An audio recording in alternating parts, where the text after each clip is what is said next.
Taller Introducción a la Programación Creativa con Processing. La trigonometría define las relaciones entre los lados y ángulos de triángulos. Las funciones seno y coseno trigonométricas generan números que pueden ser utilizados para dibujar ondas, círculos, arcos y espirales.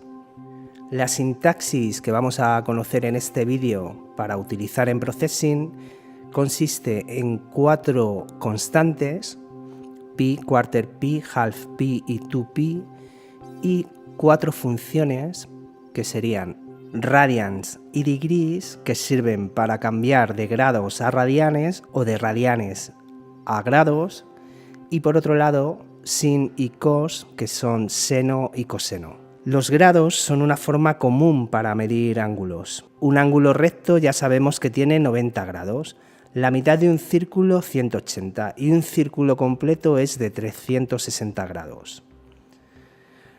Estamos observando un sistema de coordenadas polares y lo que tenéis que tener en cuenta es dónde comienzan a medirse nuestros grados o nuestros radianes, que sería justo en el lado derecho de nuestro círculo. Todos los cálculos siempre van a estar realizados en torno a esta circunferencia y va a seguir el sentido de las agujas del reloj. Entonces, como ya hemos comentado, en trigonometría los ángulos se miden en unidades llamadas radianes. Cuando usamos radianes, los valores angulares se expresan en relación con el valor pi matemático. En términos de radianes, un ángulo recto es pi partido por 2. Medio círculo es pi y un círculo completo es 2pi. Entonces en Processing podemos utilizar dos tipos de valores, valores en grados y valores en radianes. Como ya sabéis, el valor numérico pi es una constante, es infinitamente largo y sin un patrón repetitivo. Es la relación que existe entre la circunferencia de un círculo y su diámetro. Cuando escribimos código en Processing utilizamos la constante pi para representar este número. Otros valores de uso común de pi se expresan con otras constantes, como ya hemos comentado, como son quarter pi, half pi y 2pi. Los ángulos podemos convertirlos de grados a radianes con la función radian, o viceversa usando degrees. Vamos a verlo con un ejemplo. Creamos una variable, la denominamos R1 y le decimos que es igual a radians y como valor a esta función le vamos a decir que queremos que sean 90 grados. Si imprimimos esto en consola, como veis nos da el valor en radianes. Si creamos, por ejemplo, otra variable, le llamamos R2 y le decimos que nos dé el valor en radianes de 180. Vamos a cambiar aquí a R2 y como veis aquí nos sale el valor del número pi con 7 decimales. Bien, vamos a hacerlo a la inversa. Vamos a crear otra variable decimal, la denominamos D1 y le decimos que queremos que nos dé el valor de pi, por ejemplo. Le decimos que nos lo imprima en consola y como veis aquí nos está diciendo que el valor de pi cambiado a grados son 180. Y lo mismo sucede, vamos a crear otra más. Vamos a decirle que nos dé el valor de 2pi. Vamos a ver, esto nos tiene que dar 360 grados, que es exactamente una circunferencia.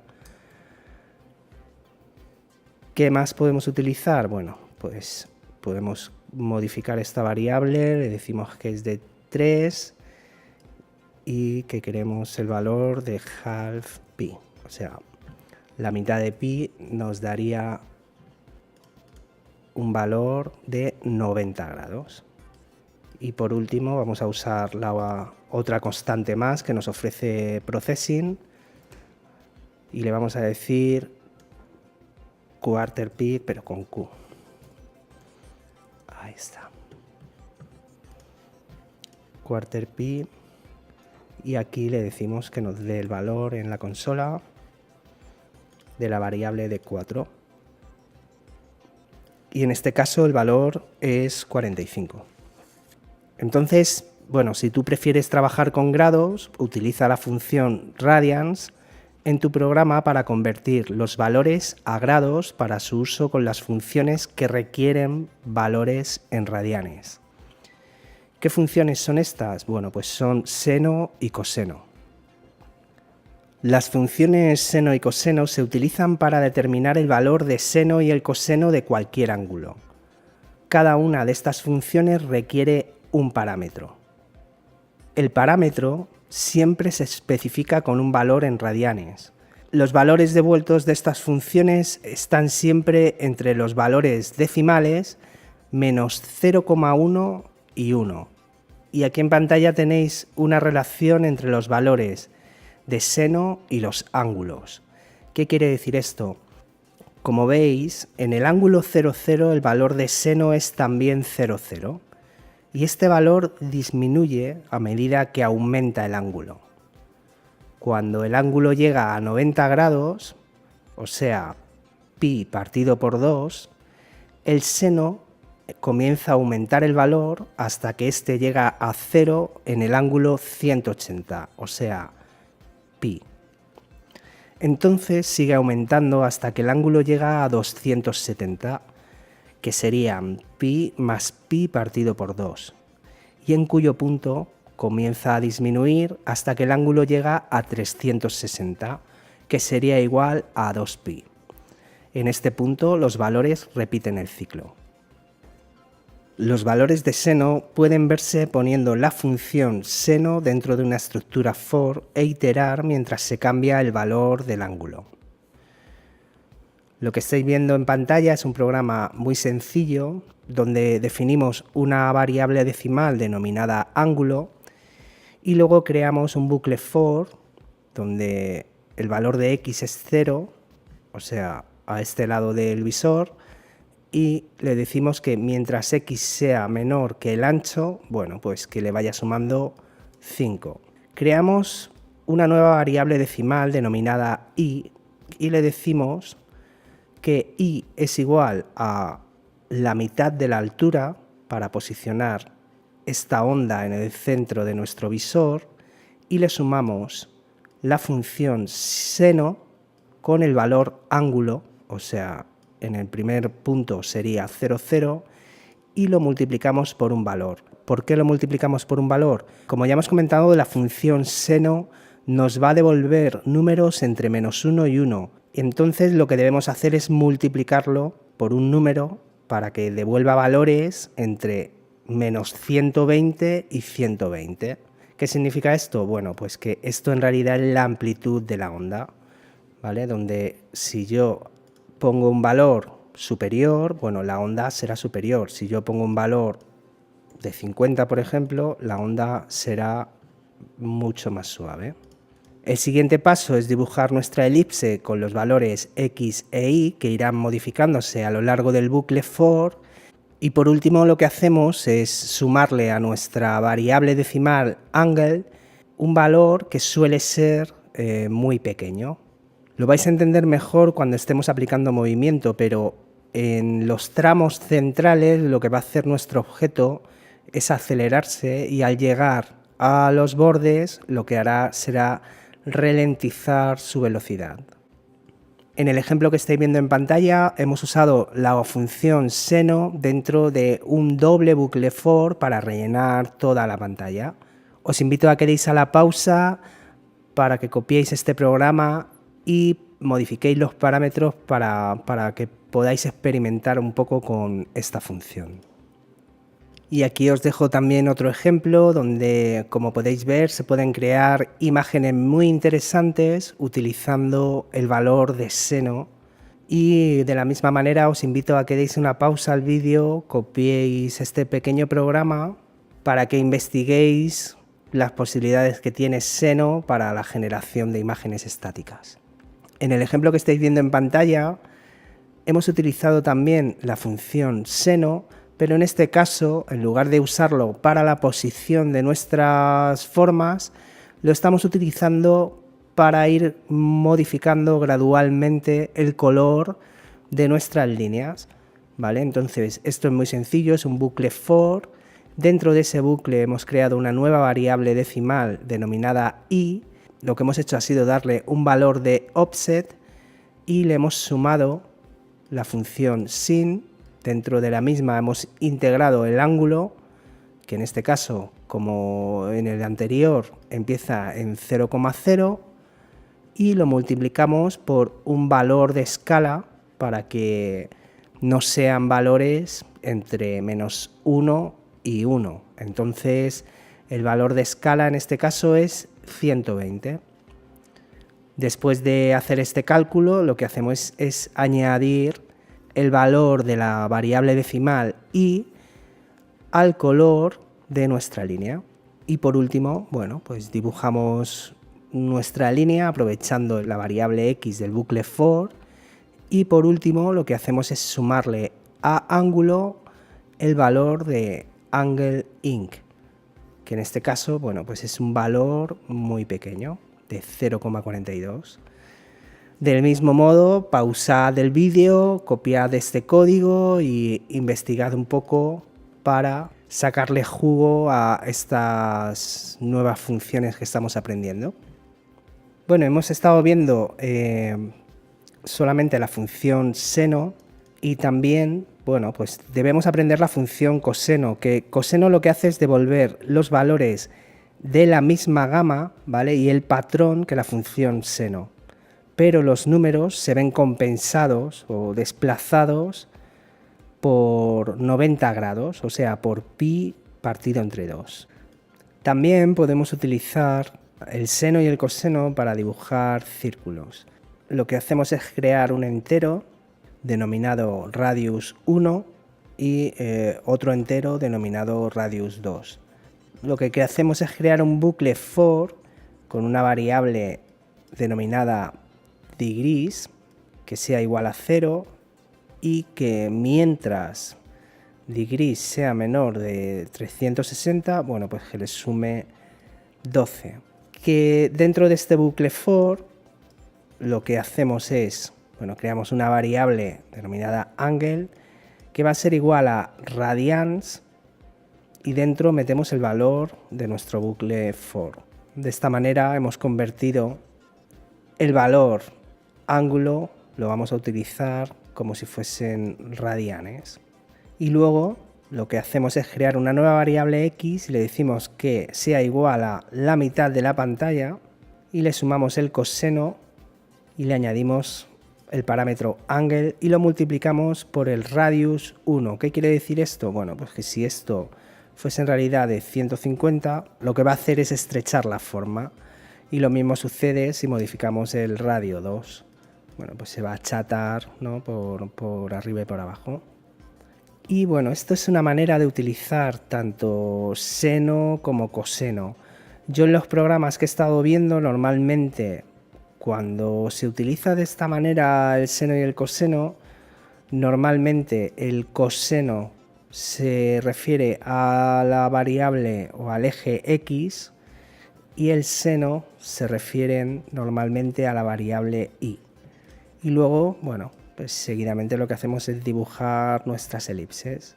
Así que, bueno, son otras formas de utilizar tanto seno como coseno en nuestros programas.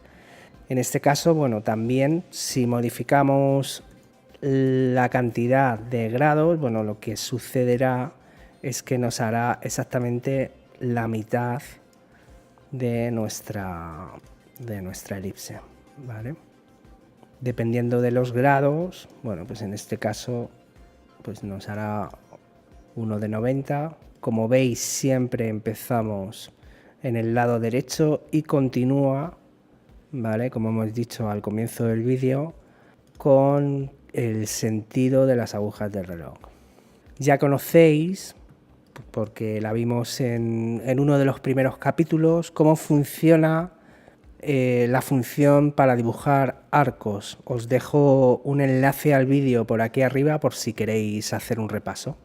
En el programa que estáis viendo en pantalla Estamos usando la constante pi, estamos usando también un conversor radians y dependiendo de la posición del ratón, lo que va a hacer este programa es dibujar arcos. Si pongo el ratón en la parte superior izquierda, bueno, pues solamente sale un punto. A medida que voy bajando, bueno, en el eje Y en realidad, lo que va a hacer es dibujar arcos, pues dependiendo de si el módulo es igual a 0 o no, los dibujará de un color u otro.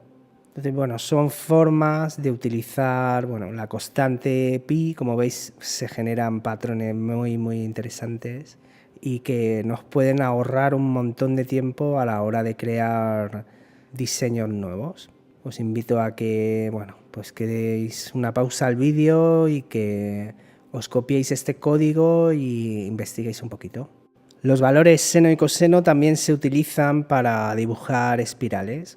Os recomiendo que paréis el vídeo para no entrar en muchos más detalles. Copiad este sencillo ejercicio y experimentar un poco con los parámetros. Bueno, y todo este rollo que os he estado contando sobre las funciones seno y coseno vienen para hablar del movimiento mecánico. Alfred Barr, que fue el primer director del MoMA de Nueva York, ya en su catálogo de la exposición de 1934, Machine Art, realizó una descripción de las características descritas en las máquinas de ese tiempo. Cuando nos referimos a movimientos mecánicos, nos estamos refiriendo a este tipo de movimientos que son muy elegantes. Como veis, este movimiento se está generando sobre la función seno. Vamos a ver en qué consiste. Bueno, creamos 3 variables decimales, una es ángulo, otra es velocidad y otra es el diámetro de nuestra elipse. Creamos una nueva variable que se llama posición y, que es igual a un entero. Lo que hago aquí es convertir este valor, que es el diámetro partido por 2, en entero, ¿vale? Porque como es una variable flotante, tenemos que usar aquí esta forma o este conversor de números decimales a números enteros. Bien, y luego creamos una variable de números enteros denominada offset, que de la misma manera como estamos usando la variable decimal diámetro, lo que decimos es que es igual al diámetro por 1 y le metemos, bueno, diámetro por 1 no tiene mucho sentido, es igual a vale, esto sigue funcionando exactamente igual. Bien, luego en el setup, bueno, una pantalla de 1080 x 1080 y no queremos líneas. En el draw dibujamos un fondo negro y le decimos, bueno, pues que ángulo sea igual a ángulo más velocidad. Esto lo que hace es, bueno, pues modificar lo que es el valor de ángulo todo el rato, ya sabéis, en el draw. ¿Y esta elipse dónde la posicionamos? Bueno, pues en el X vamos a decirle que empiece en el centro de la pantalla, o sea, nuestra pantalla partido entre 2, más, y aquí le añadimos la función seno. ¿Que cuál va a ser la función seno? Bueno, pues va a ser ángulo, que está ya modificándose constantemente por esta suma de velocidad, más pi menos quarter pi. ¿Vale? Aquí estamos usando dos constantes, pi menos quarter pi. Y esto lo multiplicamos por el ancho partido por 2 menos el diámetro partido por 2. Bueno, todo este cálculo en realidad es para que quede perfectamente ajustado al borde de nuestra pantalla. Esto es solo la posición en X de nuestra elipse. Lo podríamos resumir, o sea, podríamos hacerlo un poco mejor, ¿no? Vamos a decirle que un float x1 sea igual a, bueno, pues todo esto. Pues lo cortamos y lo pegamos aquí y lo cerramos. Y aquí va a ser x1. Cogemos y creamos una segunda variable que se va a llamar x2 y le vamos a decir pues que sea igual a todo esto. ¿Por qué he puesto una segunda elipse? Bueno, porque lo que quiero que veáis es lo interesante que es cómo funcionan estas constantes dentro de un programa en movimiento. Como veis, se ve muy bien que se aceleran en el centro hasta que llegan al punto, se empiezan a frenar, prácticamente se frenan y luego vuelven a acelerar. Vamos a reducir un poquito más la velocidad y vamos a terminar de crear las otras dos esferas. Float X3 y en este caso es quarter pi más quarter pi y float X4 que es igual a 2pi. Vale, así se queda un poco más, bueno, con líneas un poco más cortas y que se pueden leer un poco mejor.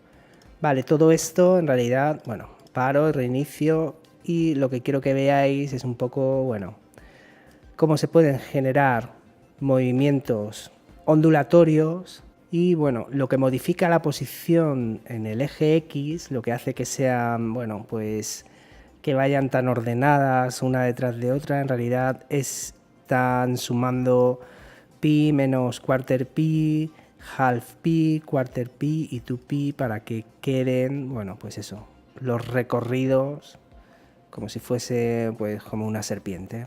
Entre los ejemplos prototípicos del movimiento mecánico podemos incluir el reloj, el metrónomo y el pistón. Los movimientos mecánicos son caracterizados por tener un ritmo regular, repetición y eficacia.